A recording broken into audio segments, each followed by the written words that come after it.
Hey everyone, it's David here. I want to welcome you to this video. Glad to be here. I'm going to do a couple different things today. First of all, I'm going to read some comments from my computer on my channel. So I'm going to go and do that. And I'm also going to do what I always do. And I am going to open some mail on this as well. I actually have a UPS envelope this time. I think this is from if you haven't been watching my videos, I have a private investigator who contacted me a few days ago and asked me a whole bunch of questions and then approved me. He said, yeah, he couldn't find dirt on me. So I talked about that. But do me a favor, before I get into this and talk about this video and all the features with it, if you have not subscribed to my channel, click the link below. Subscribe, hit the notification link. I'd love for you to get notified and possibly be one of my lucky winners. And we will be having a winner day coming up here. I'm going to be calling out some of the winners because you guys have been great. And I know, so I had some winners a while ago, and one of them never responded back. I just don't think he got the message. So let's go ahead and dive into this.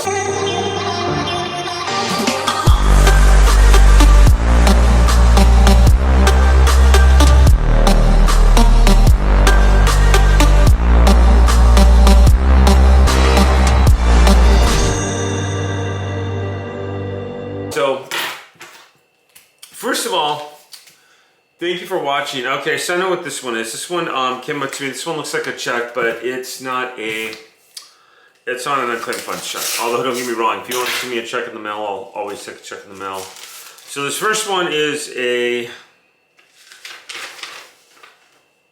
check for $38.55. How funny. You know what this is? This is a utility check from a property I sold a while ago. And it just, it was a deposit that they put down. So yeah, so that's cool. I'll take that all day long. I knew that I had a deposit coming back. I honestly didn't even give it much thought. Okay, this one I have no idea where it's from. That's why I'm opening it here. It just says David Church from Northern Texas. Let's see what this says.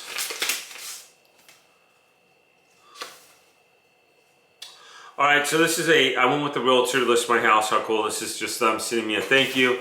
They were actually a pretty good realtor, and I needed to kind of move that house. Kind of a long story there, but yeah, so that's really cool. All right, so this one is to me directly, and it was sent from a guy in California. I believe it is. The last major opening I had, I thought it was him. So I go ahead and I open this, and I pull out the documentation. Let's see what I have here. Okay. So the first thing I have here is a Wisconsin driver's license. I'm not going to show you the identity of this person, but this is a driver's license from the state of Wisconsin. Then I have a social security card on here as well. So that's pretty cool. There's some back stuff that they put on this, like he's got some back, like other stuff that he wrote on this, but this is a social security card, so I've got that, a copy of it at least. Okay, so that's cool. So driver's license, social security card. I need both of those with the claim. It'll make it go smoother. Here is a sealed notary with the claim for abandoned property, and I just showed you how to fill these out. So if you didn't have this filled out, go ahead and look at it. These are outstanding shares from the Union Pacific Corporation, and like I said, here's the claim for abandoned property. And I know I flashed these up. I do apologize on this. I'm just trying to show you how real this business is when I look at this. And this one right here is a notary public and a stamped emblem of a notary public there on the bottom.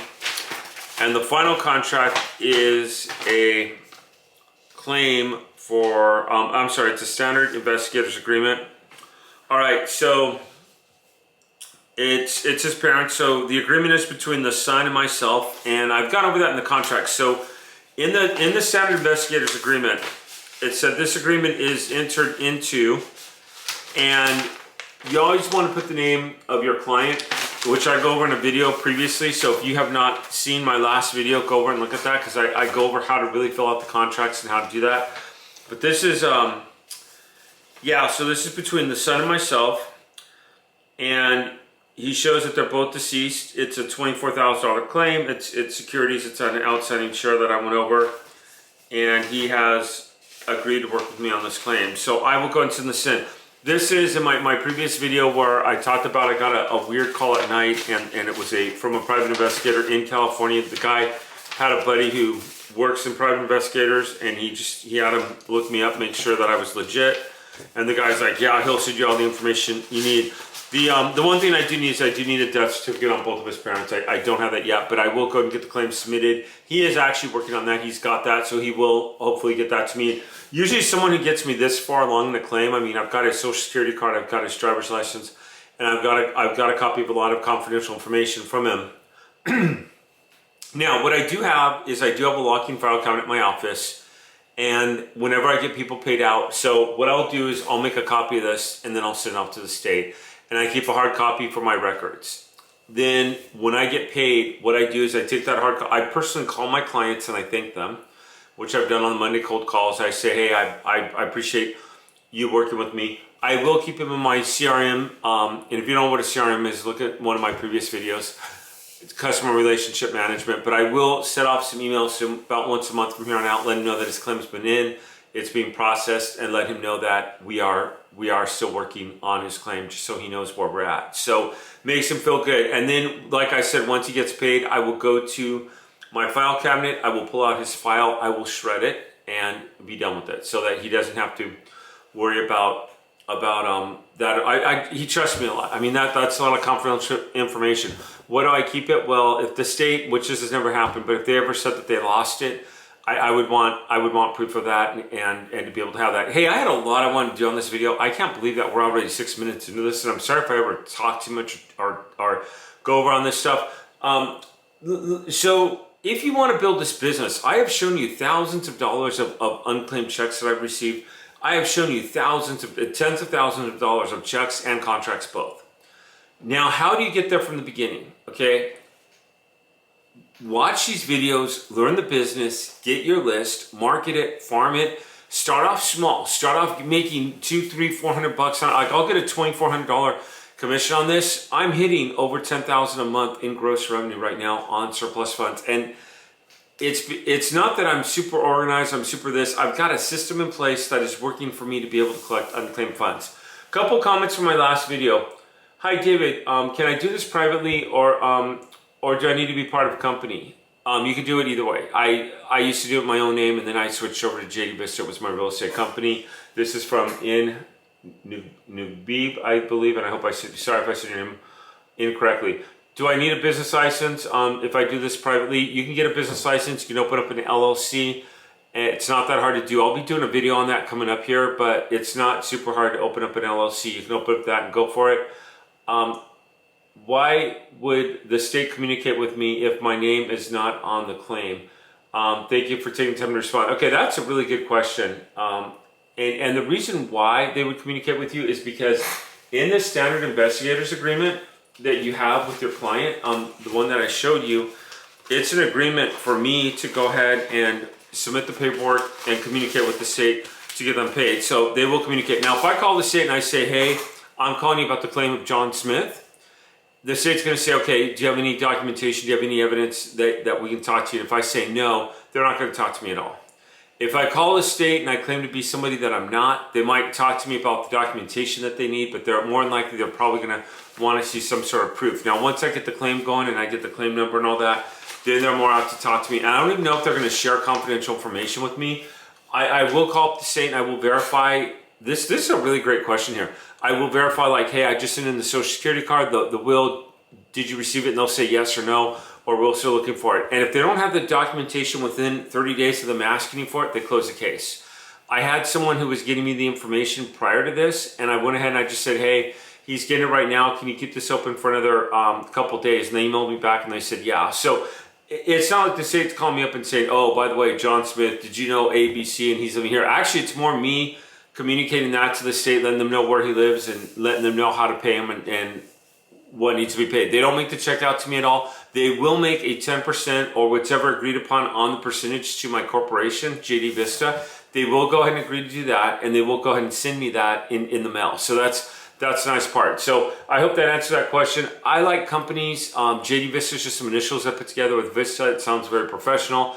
and I actually like it. I would put some initials together, like you could say like in recovery, in claim, something like that. Play around with what sounds right, natural to you, so that when you're talking to people on the phone, it flows. If you haven't heard one of my Monday calls, go back and listen to them.